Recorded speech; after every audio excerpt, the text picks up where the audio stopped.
नमस्कार बच्चों, आपका हमारे इस YouTube चैनल पे स्वागत है। हम आज मिशन हिंदी इंग्लिश की तरफ से लाए हैं आपको गोस्वामी तुलसीदास जी का वन पथ पर।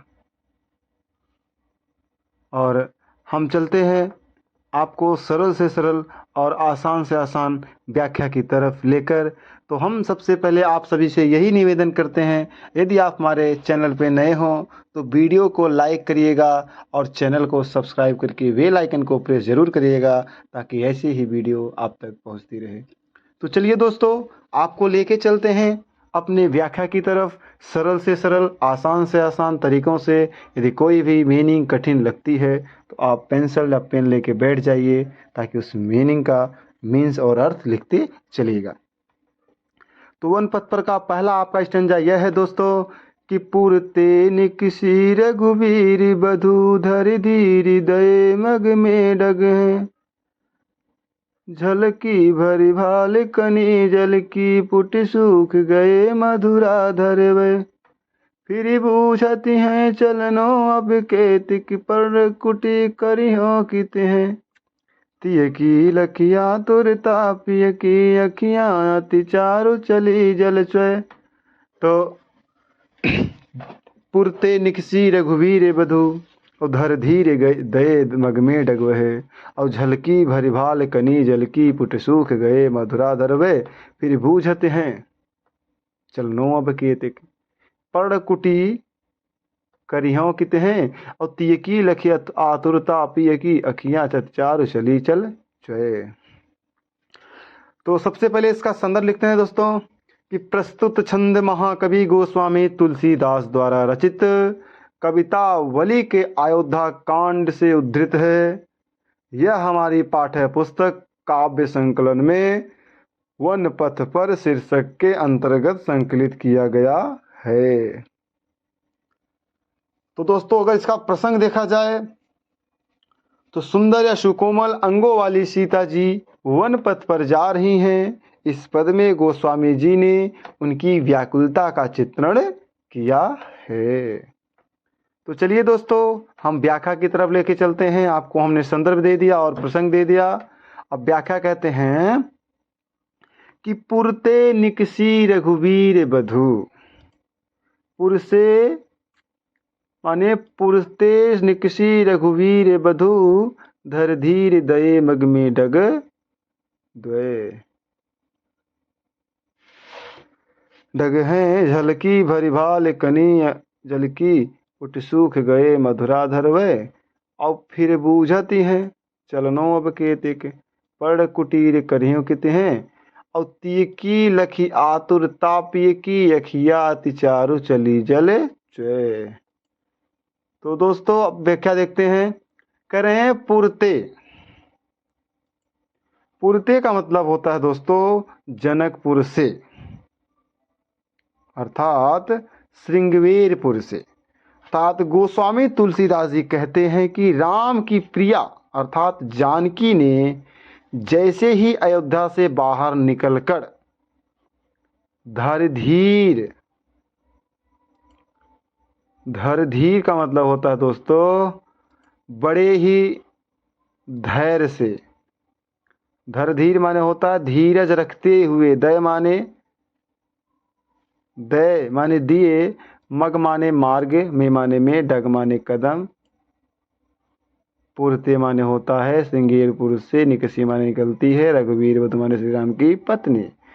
माने कि जैसे ही अयोध्या से बाहर निकलकर बड़े धैर्य के साथ मार्ग में 2 कदम, दय मग माने 2 कदम रखती हैं। अर्थात वह थोड़े ही दूर तक चली तो झलक भरी भाल।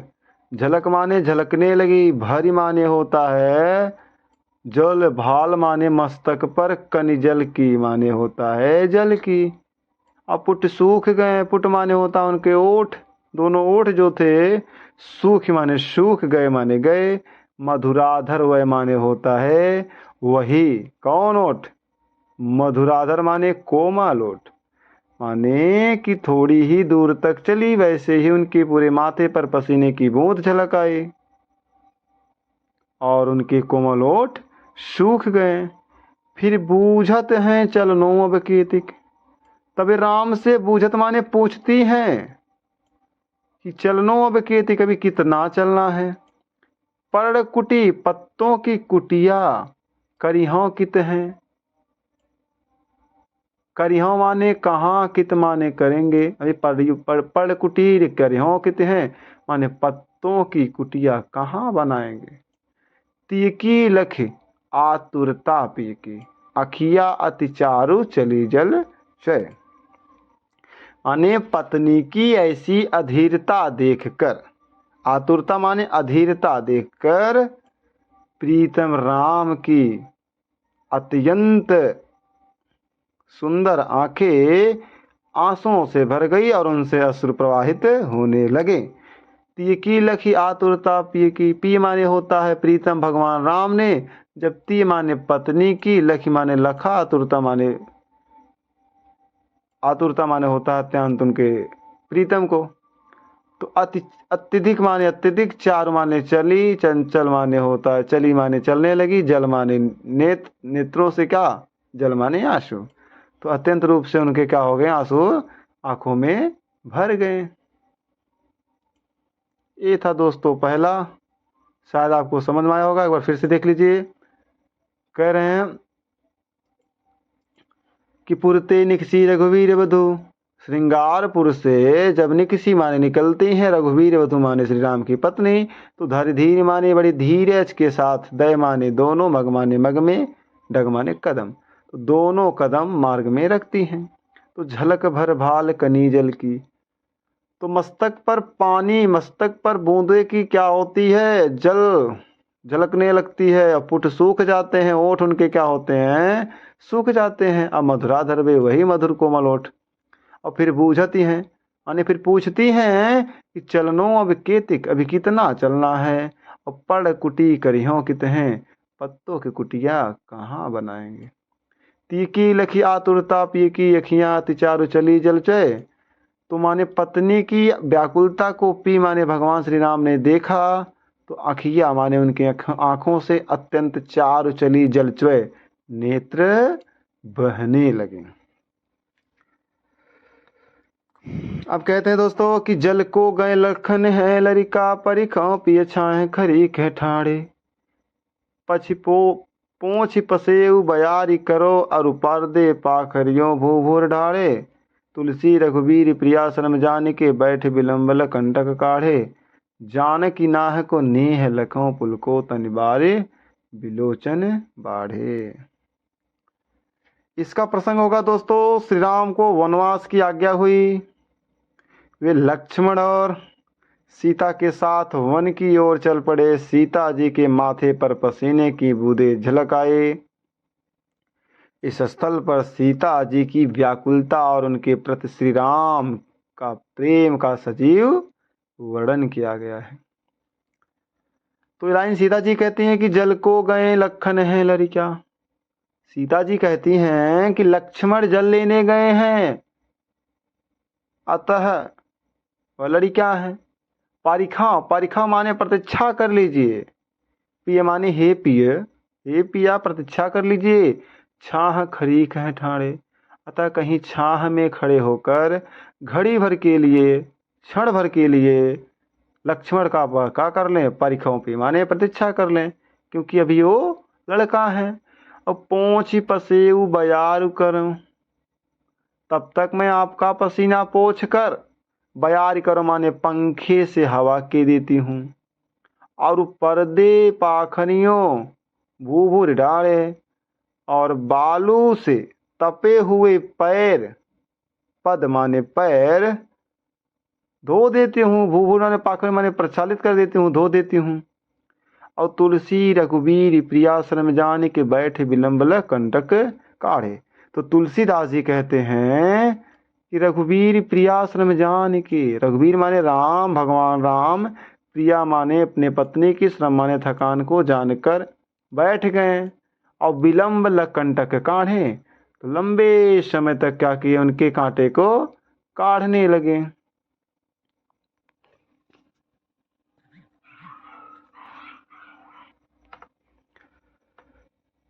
जानकी नाह को नेह लखों पुलको तनिबारे बिलोचन बाढ़े। तो जानकी सीता ने अपने स्वामी के इतने प्रेम को देख कर तो उनका जो शरीर था, तनु जो शरीर था, पुलकित हो उठा और उनकी आंखों में आंसू छलछला आया था, बह गए।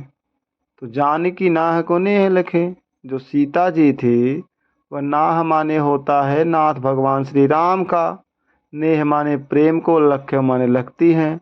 तो पुलको तनिबार विलोचन बाढ़े, तो जो उनके पुलको माने पुलकित तो हो उठती हैं, तन माने शरीर, बार माने होता है नेत्रों से, बार माने बाढ़ आ जाना अर्थात बह जाना, विलोचन माने होता है नेत्रों से, बाढ़े माने आंसू। तो उनके नेत्रों से क्या हो जाता है, आंसू उछल जाता है। तो ये था दोस्तों आपका पहला। और दोस्तों दूसरा, आशा है कि आपको समझ में आया होगा। तो चलिए अब तीसरे की तरफ चलते हैं और ऐसे ही व्याख्या और आपको प्रसंग हम कराते रहेंगे। तब तक के लिए आप देखते रहिए, पढ़ते रहिए। तो तीसरा चलते हैं दोस्तों। तो तीसरा कहते हैं दोस्तों कि रानी में जानी अजानी महापवि पाहन होते कठोर ही यो हैं, और राजा हूँ काज अकाज न जानो कहो तीको जिन कान कियो हैं। ऐसी मनोहारी मूरत ये बिछरूं कैसे प्रीतम लोग जियो हैं, और आखिन में सखी राखी विजोग इन्हें किम के बन वास दियो हैं। अब गांव की महिला है, अपने सखियों से कहती है कि रानी में जानी, कि हे रानी मैं जान गई, रानी में जानी अजानी महा पवि पाहन होते कठोर हुए हैं। अर्थात गांव की एक महिला कहती है कि मैंने समझ लिया है कि जो रानी कैकेयी है, मैं जान गई हूं जो रानी कैकेयी है अजानी महा, बड़ी अज्ञानी है। पवि पाहन हूं तो कठोर हुआ। पवि माने वज्र से भी चाहकर, पाहन माने पत्थर से, पत्थर से भी चाहकर, वज्र पत्थर से भी चाहकर, होते ते माने तुम्हारा, कठोर माने कठोर, ही माने हृदय है। माने उनका जो हृदय है तो पत्थर और वज्र से भी कठोर है। और राजा हूँ काज अकाज न जान्यो कहो तीको जिन कान कियो है। और राजा माने उधर राजा दशरथ ने भी काज अकाज, उचित अनुचित का विचार नहीं किया, समझा नहीं। और कहो माने कर दिया, ती माने पत्नी, को माने के, जिन, कान माने जिन्होंने, कहने पर। माने उधर राजा दशरथ ने भी उचित और अनुचित का विचार नहीं किया। और कहूं ती को जिन कान किए हुए, और केवल स्त्री के कहने पर, अपने पत्नी, ती माने पत्नी के, कहो माने कहने पर इन्हें वन भेज दिया। अरे ऐसी मनोहर मूर्तियां, कि ऐसी मनोहर मूर्ति, ये तो ऐसी मनोहर मूर्ति के समान हैं, इतनी लोभावनी मूर्तियां हैं कि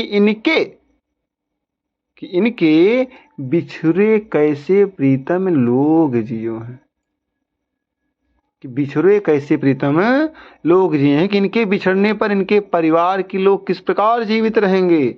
बिछुरे कैसे प्रीतम लोग जिए, भाई जो प्रजा हैं, जो जनता है, बाकी जो उनके परिवार के हैं, इनके बिछड़ जाने से लोग कैसे जीवित रहेंगे। हाँ, और आखिन में सखी राखी विजोग इन्हीं किम की बनवास दिए हैं, कि हे सखी ये तो आंखों में रखने योग्य हैं, अर्थात सदैव दर्शनीय है, इन्हें किम के वनवास दियो, तो फिर इन्हें वनवास क्या माने क्यों दे दियो, माने दिया गया है। समझ में आया होगा दोस्तों। चलो एक बार मैं वैसे ही पढ़ देता हूँ, आप लोगों को शायद अच्छा हो जाएगा समझ में। तो कह रहे हैं कि रानी में जानी अजानी महापवि पाहन हो तो कठोर हुए हैं। गांव की एक महिला है, कहती है कि मैं समझ लिया कि रानी कैकेयी बड़ी अज्ञानी है, रानी कैकेयी बड़ी अज्ञानी है। और राजा जो दशरथ थे वो भी आकाश को नहीं जाना समझा, अपनी पत्नी के कहने को कर दिया। और ऐसी मनोहर मूर्ति, ये तो ऐसी मनोहर मूर्ति है अरे इनकी बिछड़ने से इनके परिवार लोग कैसे रहेंगे। आखिर में सखी राखे जो तो आंखें में सजाने के योग थे रख सकी, लेकिन इनको कैसे वनवास दे दिया गया है। तो चौथा देखिए दोस्तों, शीस जटाउर बाहु विशाल बिलोचन लाल तिरछी से भौहें तून सनासन बान धरे तुलसी बन मार्ग में सुठ सोहें। सादर बारहि बार सुभाए चितय तुम तो हमरो मन मोहे। अब पूछति ग्राम बधू सिय सो कहो सांवर से सखी राम रे को है। तो चौथे का जो प्रसंग बनेगा दोस्तों, यहाँ प्रसंग होगा श्री राम लक्ष्मण और सीता के साथ वन में जा रहे हैं और मार्ग में ग्रामीण वधुएं सीता जी से राम के बारे में पूछती हैं और उनसे परिहास भी करती हैं, अर्थात परिहास का माने मजाक करती हैं। इस प्रसंग का चित्रण करते हुए तुलसीदास जी कहते हैं कि शीस जटा उर बाहु विशाल बिलोचन लाल तिरछी से बहुएं। माने ग्रामीण वधुएं सीता जी से पूछती हैं कि जिनके शीस माने सिर पर जटाएं हैं, और उर माने होता है हृदय, बाहु माने होता है विशाल, बाहु विशाल माने होता है वक्ष स्थल विशाल है, और जिनके भुजाएं कैसी हैं, वक्ष स्थल विशाल हैं। और बिलोचन माने नेत्र, लाल माने लाल, और जिनके नेत्र लाल हैं। तिरछी से भौहें, और जिनकी भौहें तिरछी हैं। तून सरासन बाण धरे, तो तून माने होता है धनुष, सरासन माने होता है बाण। तून सरासन बाण धरे, जिन्होंने तरकस धनुष और बाण संभाले रखे हैं। तुलसी वन मार्ग में सुठ सोहें, जो वन के रास्ते में भली प्रकार सुशोभित हो रहे हैं। तथा सादर 12 बार सुभाए चिते तुम तो हमरो मन मोहे, जो बार बार आदर और चाव के साथ तुम्हारी ओर देखते हुए हमारे मन को भी मोहित कर रहे हैं। माने सादर 12 बार सुभाए चिते, बड़े प्रेम के साथ जब तुम्हारे देखते हैं तो तुम तो माने हे प्रभु राम हमरो मन मोहे, हमारा भी मन मोह लेते हैं। अब पूछत ग्राम बधू सिय सो को सांवर से सखी राम रे को है। अर्थात एक सखी पूछती है कि बताओ तो सही। पूछती ग्राम, एक ग्राम की बधू माने स्त्री, सी माने सीता, सो माने सो कहो कहती है कहो सांवर से सखी राम रे को, वे सांवले से तुम्हारे कान लगते हैं। तो सीता जी से यही पूछती है सखी, तो सांवले से आपको कौन लगते हैं। अर्थात ग्रामीण वधू सीता जी से पूछती है कि जिनके सिर पर जटाएं हैं, जिनकी भुजाएं और वक्षस्थल विशाल हैं, तून सरासन बाण धरे, जिनके विलोचन लाल माने जिनके नेत्र लाल हैं, जिनकी भौहें तिरछी हैं, और तून सरासन बाण धरे, जिन्होंने धनुष तरकस और बाण संभाले रखे हुए हैं। तुलसी वन मार्ग में सुठ सोहें। और तुलसीदास कहते हैं कि जब वन के मार्ग पे चलते हैं तो बहुत ही सुशोभित होते हैं। सादर 12 बार सुभाए चिते तुम तो हमरो मन मोहे, तो बड़े प्रेम के साथ जब सुभाए माने देखते हैं चितते हैं तो तुम तो माने हे प्रभु राम हमरो मन भी मोह लेते हैं। तो पूछती ग्राम वधू, तो गांव की एक महिला, एक स्त्री सी माने सीता से पूछती है कि हे सखी कहो सांवरे से सखी रावरे कौन, वे जो सांवले से हैं वो तुम्हारे कौन हैं। तो ये था दोस्तों चौथा। अब अंतिम वनपथ का आपका 5वां बचा है, चलो उसको भी हम इसीलिए आसान से आसान और सरल से सरल तरीकों से समझा देते हैं। सुनि सुंदर बहनी सुधार से साने, सयानी है जानी की जानी भली, और तिरछे करी नयन दे सैन तिन्हीं समुझाए कछ मुस्काए चली। और तुलसी ते ही अवसर सोहे सबे अवलोकित लोचन लाहु अली, और अनुराग तड़ाग में भान उदय बिगसी मानो मंजुल कंजी कली। तो इसका प्रसंग है दोस्तों कि ग्राम बालाओं ने सीता जी से उनके पति के विषय में जानकारी करनी चाहिए। इस पर सीता जी ने उन्हें संकेत से ही सब कुछ बता दिया। तो सुन सुंदर बैन सुधार से साने, सयानी है जानकी जाने भली। कहने का मतलब होता है सुन माने सुनती है, सुंदर माने सुंदर, बैन माने होता है वाणी को, सुधारस माने होता है अमृत के समान, सने माने सने हुए। सयानी है चतुर है, जानकी माने सीता माता, जानी भली भली भांत वह जान जाती है। माने गोस्वामी जी कहते हैं कि गांव की जो स्त्री है यह अमृतमयी वाणी सुनकर जानकी समझ गई कि स्त्री बहुत चतुर है, सयानी है, जानकी जाने भली। जानकी जान गई, सीता माता जान गई कि जो सखी है बहुत ही चतुर है।